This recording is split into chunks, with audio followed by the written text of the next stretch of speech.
Éducation sur MCM TV, culture sur MCM TV, politique sur MCM TV, santé sur MCM TV, divertissement sur MCM TV, social sur MCM TV, économie sur MCM TV, religion sur MCM TV, l'actualité sur MCM TV.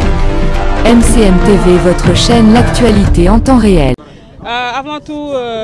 nous présentons nos sincères condoléances à Madame la ministre de la Santé et de l'Action sociale,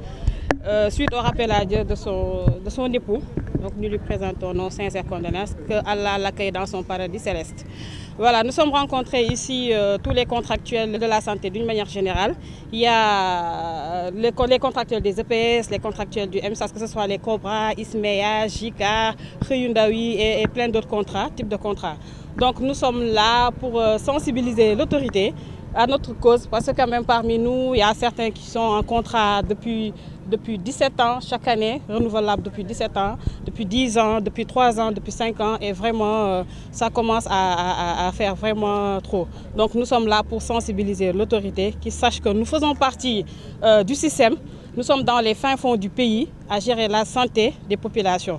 Donc nous sommes là vraiment pour dénoncer ces années de contractualisation. Nous voulons que le recrutement à la fonction publique soit au niveau des contractuels du ministre, des contractuels d'une manière générale, que vraiment qu'on puisse aussi, les années de contractualisation, quand on nous recrute, qu'on puisse capitaliser ça, que nous ne perdons pas ça, parce que quand même nous commençons à prendre de l'âge, qu'on permette à tous les contractuels d'accéder à certaines formations qui sont ouvertes aux fonctionnaires, et aussi les versements à l'IPRES, qu'on puisse aussi, quand on sera dans la fonction publique, que ce ne sera pas des années de cotisation qu'on ne va pas perdre, pour dire en grosso modo que le versement à l'IPRES soit effectif. Pour le nombre quand même, parce que au niveau national, ce qu'on dit au niveau de la fonction publique, les fonctionnaires font 8000. Donc pour dire que les contractuels, on peut dire qu'ils représentent 80, voire 80% de la masse des agents de santé quand même. Donc c'est un chiffre qui est énorme, que vraiment que nous voudrons que l'autorité soit sensible à notre cause. Parce que les gens abattent un travail formidable et remarquable. Ils sont dans des zones vraiment difficiles. Ils travaillent dans des conditions très, voire ne pas dire misérables, mais bon, c'est dur, c'est dur. Et nous sommes des chefs de famille, des pères de famille, des mères de famille. Nous sommes là, nous laissons nos familles dans des régions pour aller à l'intérieur, au fin fond du pays, parce que tous les Sénégalais sont d'égale dignité en matière de santé. Donc chaque Sénégalais, là où il est dans la région, il doit trouver la santé. Donc vraiment, nous sommes là pour revendiquer les indemnités qu'on a octroyées aux fonctionnaires. Nous réclamons ces indemnités-là. Vraiment, pour tous les fonctionnaires. Les primes de logement qu'on a données aussi, que nous généralisons au niveau de toutes les catégories, que ce soit les infirmiers, d'une manière générale, les médicales, le paramédical, le personnel administratif, les chauffeurs, comme on dit en général, le personnel de soutien, nous tous, nous faisons partie de la santé. Nous tous, nous faisons partie de la prise en charge des patients. Donc, dès une personne franchise, que ce soit le poste de santé, le centre de santé, que ce soit l'hôpital, dès que le patient franchit la porte, la prise en charge, elle est générale. Il n'y a pas que le médecin, il n'y a pas que l'infirmier. Tout le monde, c'est une équipe, c'est un maillon. Et quand il y a un maillon faible, ça se joue il y aura des répercussions dans la prise en charge du malade. Nous avons commencé par faire l'organisation au niveau de Thiès. On avait fait une organisation au niveau de Thiès, journée de réflexion au niveau de Thiès. On a aussi fait une rencontre au niveau de Kaffrine lors de la signature des contrats. Donc le point qui suit aujourd'hui, c'est la marche au niveau de Fatick. Et c'est sûr qu'il y aura d'autres initiatives. Nous avons déjà contacté pour avoir une audience auprès du ministre de la Santé. Nous attendons, peut-être à cause de l'événement malheureux qui est tombé. Nous allons encore patienter, mais nous souhaitons vraiment être reçus par le ministre de la Santé. Nous aussi, nous appelons aussi, nous exhortons aussi les syndicats à continuer à appuyer aussi, que vraiment nous sommes là, nous faisons partie du système. Vraiment, nous avons notre part entière dans le système. Si on sort les contractuels, il ne restera pas grand-chose dans le système hospitalier, dans le système de la santé d'une manière générale. Bonjour, je suis Mamoudou Ahmed Kala, donc infirmier chef de poste de santé, coordinateur national du collectif national des travailleurs contractuels de la santé. Ce qui waraloon ndaje bi lenn la mooy ñun ñoo bokk ci bànqaas yi nga xam ne dafa bokk ci système de santé bu Sénégal muy ñaari bànqaas ñi nga xam ne mooy contractuels yi ak ñi nga xam ne mooy fonctionnaires yi ñu nekk ñi nga xam ne nag ñun ñooy le maillon faible mais aussi ñun ñooy ñi nga gën a bëri ci système bi. maanaam comme ni ko sama naataango bi waxee plus de 80% boo xam ne ñoom ñoo donc nekk ci système de santé bi mooy les contractuels ci biir contractuels yi mu am ñi nga xam ne ñu ngi ñuy tuddi ISMEA am ñoo xam ne ñu ngi leen tuddee contractuel Cobra am ñoo xam ne ñu ngi leen tuddee xëyu ndaw yi am ñoo xam ne nag les EPS lañu nekk mooy dans les hôpitaux am ñoo xam ne contractuel communautaire lañu leen wax mooy CDS ñoom ñoo leen di fay te si biir loolu si même si biir contractuel yi payoor yi yemul ñii seen salaire dafa tuuti ba nga xam ne jéggi daye ba ay soutien de famille mënuñoo subvenir à leurs besoins beneen bi li ñu tax a ñëw fii au niveau de Fatick dafa nekk loo xam ne ay njëlbeen la yoo xam ne ñu ngi koy tegale di def avant cela doon nañ def ay conférence de presse ay dem si yenn dëkk ak dëkk comme Kaffrine ak def suñu journée de réflexion à Thiès aujourd'hui dañoo def benn marche nationale à Fatick pour lan fustiger li nga xam ne mooy marginaliser bi nga xam ne dañu ko marginaliser les contractuels parce que noonu lañu ko mën a tuddee parce que mënuñoo jàpp ne xam ne gëm ne yàgg sa naataangoo ngeen bokk liggéey bu fajee nga faj bu piqûre nga piqûre bu consulter nga consulter bu fanaanee nga fanaan bu garder nga garder guddi 1 heure du matin 2 heures du matin 3 heures du matin 4 heures du matin yee la nga xëyaat 8 heures nga dugg sa bureau consulter indemnité risque sax mënuñu ko amal ki nga xam ne mooy contracteur bi c'est inadmissible c'est pas normal te loolu duñ ko nangu beneen bi mënuñoo nangu indemnité de risque mënu ko am c'est pas possible yow je dis même l'agent de santé yow léegi yow da nga nekk nga xam ne yaay gardien yi structure bi parce que doo am ay gardien yaa fay nekk yaa fay gérer guddi yaay tijjil nit ñi yaa leen di faj bon pour vous dire que risque bi nga xam ne yaa ngi encourir sa liggéey wàllu faj bi mën ngaa blessé wu mën nañ laa wàll ay feebar tout cela ñu ne yow daal dañuy naan coppet li nga xam ne moom mooy indemnité risque teg ko fële bokk aussi li nga xam ne mooy indemnité logement bi nga xam ne jox nañu ko muy 50 000 francs yi joxoon nañu ko en mai janvier ñu war a jox 25 000 ñu tëbal ko anamu danañ ko buqi indi ko jox ñu ko parce que février la ñuy jox mais janvier bi dana dellu si ñi nga xam ne ñoom dañoo créer li ñu naan ay certificat administratif ñi si bloqué yenn agents yi bañ leen signer seen contrat loolu day dakk day dañ parce que ñëpp képp ki nga xam ne da nga ko woon sa bërëb liggéeykaay di liggéey da nga war a ñëwaat si bërëb liggéey bi liggéey jot sa payoor ak sa salaire nu mu war a jaaree beneen bi dafa am ñoo xam ne ñu naan les agents administratifs dërëm fiftinu Sénégal jotuñ ko si nga xam ne moom mooy indemnité yi ñi nga xam ne moom mooy chauffeurs yi muy les gardiens autres kenn jotul dara te ñoom dañ ne santé bi su commencé si buntu bi ba si ki nga xam ne mooy njiit bi ñëpp si lañ bokk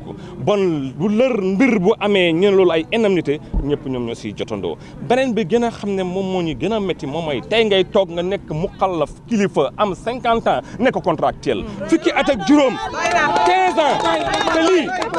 te lii ñun romb nañ sax adressé ko au ministère de la santé parce que du moom dong moo ko mën a liggéey mais on s'adresse directement à son excellence monsieur le président de la république parce que dañu jàpp ne moo mën a saafara sunu mbir nu mu mën a saafara sunu mbir moom may xoolal fii dafay gis ay bijaaw nga fiy gis borom bijaaw ñoo xam ne 42 ans 50 ans def 16 ans 17 ans de contrat tey jii buñ la recruter fonction publique yow nga am 42 ans 50 ans ñaata moo la dese 9 ans wala 10 ans yow nga dem retraite beneen bi aussi tamit décisionnaire ngay doon loolu c'est des sacrifices yoo xam ne ñun ñu ngi koy def en tant que des contractuels moo tax ñu ne recrutement fonction publique de tous les contractuels sans exception ñun moom lañ wax moom lañ soxla monsieur le président de la République moom mu def ko te bu ñu leen recruter aussi tamit ñi daal di tenir en compte année bi nga xam ne moom la obtenir diplôme boobu beneen bi moom ay IPRES nañ si wax nag parce que nag mënoo di liggéey ñuy tënk si yow plus de 15 000 francs chaque weer di ko déposé te yoo xamoo fu muy dugg boo demee laajte numéro ñun la gisul numéro te loolu dañoo war a topp nag lu bëgg nañ nag wax dëgg yàlla ministère de la santé def audit si loolu xool effectivité versement li nga xam ne moom mooy IPRES beneen bi moom mooy les contracteurs communautaires nekk si poste yi nekk des ICP di fa liggéey lu ñu leen fay xool mënuñ ko ñemuñ ko sax wax si télé te alors que ñu ne ñoom ñooy yem da nga gis koo xam ne 10 ans lay def CDS di ko fay dèjà da ngay sonal li nga xam ne moom mooy CDS bi dèjà da nga ko sonal beneen bi nga sonal ko moom si boppam parce que yor na njaboot c'est un soutien de famille kooku war na ko ministère de la santé war na ko recruter beneen bi nag ñëpp mënuñ leen recruter la fonction publique mais y a une alternative li ma gëm ba jàpp ko moomee ba tey jii Sénégal war nañoo mën a organiser au niveau du ministère de la santé ñu am des CDI ñi nga xam ne mënoo dem fonction publique directement ñi am des CDI parce que instant bi yow pour nga tabax sa kër sax c'est tout un problème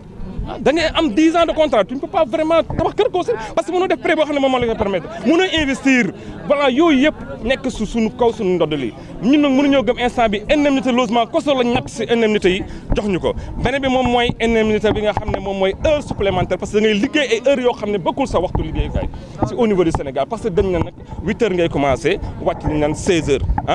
samedi ak dimanche waroo liggéey te ñun nag bu dee ICP yi ñoom si boppam samedi dimanche lundi mardi mercredi nuit matin toujours ñoom ñu ngi si bërëb liggéeykat bi ñu ne heure supplémentaire yow mënoo ko am tey jii yow mënuñ la permettre yow nga nekk contractuel 10 ans pare ah nekk 10 ans nga xëy liggéey pare yow li ñaan concours professionnel am ah yow nga xëy tey génn 2021 ñu jël dugal la fonction publique man ma nekk 10 ans contractuel yow nga nekk fonction publique yow nga mën a dem def li nga xam ne moom mooy concours bi man nag contractuel bi mënu ma kaa def loolu dafa dakk dafa doy parce que loolu c'est de l'injustice notoire te loolu nag mënuñ ko accepter sincèrement beneen bi nag lu ñuy wax li moom mooy président de la république li ñu bëgg moom mooy mu permettre ñu gis ñu en audience parce que dama jàpp ne saafara yii nii c'est pas un ministère seulement moo ko mën a lijjanti ministère yi bëri ñoo ko mën a lijjanti te gëm naa ne moom si mbaaxam ak si yërëm li nga xam ne moom mooy agents yi ak si bëgg développement pour suñu réew mi war nañoo mën a jàppale ñu agents de santé yi nga xam ne nous sommes des contractuels nekk fii di sonn guddeeg bëccëg billaay yaa de ses collègues yoo xam ne tey ji seen biir liggéeyukaay lañ jëlee feebar ba tey ji mënutu ñoo dem liggéey yi yaa des collègues ba tey si laagoo lañ fa jëlee mënuñoo continuer seen liggéey tey fii ngay gis koo xam ne dañuy jël rompre contrat am rompre contrat am te alors que moom moo yor njabootam yor papaam yor yaayam parce que loolu dafa métti tey ngay gis koo xam ne da nga am sa jëkkër wala nga am sa jabar nga nekk fili koo fële fu sori 800 kilomètres moom mu nekk fële si 800 à Dakar yow nga nekk Matam ngeen séparé wu mais xool leen loolu nooy mën a yow gérer sa famille malgré tous ces risques là vraiment ne war nañu teg dans de bonnes conditions donc ñun loolu lañ demandé seulement moo tax ñu def marche leneen lu des nag ministre bi ñu ngi koy jaale bu baax nag di ko ñaanal yàlla jéggal jëkkëram xare ko aljanna di ko wax nag ñun déposé nañ si moom nag audience boo xam ne depuis septembre la woon 2022 loolu yàgg na du tey boobu ba léegi nag mu ngi jël ay nit di leen recevoir xamuñ lu tax nag demande nañ fa tamit waxaat ñu ne dañu recevoir lañ bëgg nag ñun bëgg ñoo jéggi dem feneen ñu ñuy recevoir sans moom en tant que suñu ministère de tutelle ñàkkul ñu recevoir luñ koy soññ nag moom mooy soññ nag jar duñ nag doy na borom xel moom nañu recevoir ñu muy recevoir ak ku mu munti doon ñun loolu ñu war a recevoir parce que dam na kat ñun ñoo téye buum bi kat au niveau du système de santé buñ ko téye mu wàcc buñ bàyyee mu yolom buñ bànkee suñu loxo système bu nuux ndax saay loolu nag il faut ñu wax leen affaire bi nag du xeex du xëccoo entre fonctionnaire ak contracté li am ba solo moom mooy nag ñun dañoo war a bokk si mbir mi te bokk dafa jot nag dañoo war a bokk ñun loolu léegi lañ ñaan demandé ko nag au niveau du ministère de la santé raisons yi bëri nañ parce que ñun on a des représentants dans tous les régions du Sénégal parce que nag les contracteurs représentent plus de 25 000 donc dans le système de santé alors que les fonctionnaires sont 8 000 te parmi les fonctionnaires là il y a que seulement 5 000 qui sont des agents de santé ñeneen ñi yëpp ay yeneen agents la pour vous dire que loolu même si fonction publique aussi recrutement bi jaarul yoon recrutement na la war a mën a jaar yoon mënoo choisir ay 100 200 3 nga recruter ba recruter da ngay recruter par 2000 3000 4000 5000 dégg nga mën a enrôler ñëpp en plus si recrutement aussi tamit mënuñoo jël tey ku génn 2022 jël ko bàyyi koo xam ne 2010 la génn c'est pas normal parce que man mënoo comprendre yow nga choisir koo xam ne 2022 la génn nga recruter à la fonction publique bàyyi koo xam ne 2010 la. c'est pas normal. beneen bi am na ñoo xam ne ñu ngi leen bëgg a sacrifier mooy ñan mooy les contractuels de Dantec. il faut ñu wax ko. parce que nag le président de la République avait donné des instructions fortes. dégg nga instructions yi mu joxe moom mooy lan. dana nag ñii nga xam ne ñoom ñoo bokk Dantec te ñu nga war a defaraat Dantec dañuy jël li nga xam ne ñoom ñoo fi doon liggéey dugalaal leen ñu kon di liggéey seen liggéey sans autant que kenn perdre sa liggéey te loolu nag ñu ngi waaj a am ñu ngi jëm si loolu parce que ñu bëri kenn redéployé wu leen. Éducation sur MCM TV, culture sur MCM TV, politique sur MCM TV.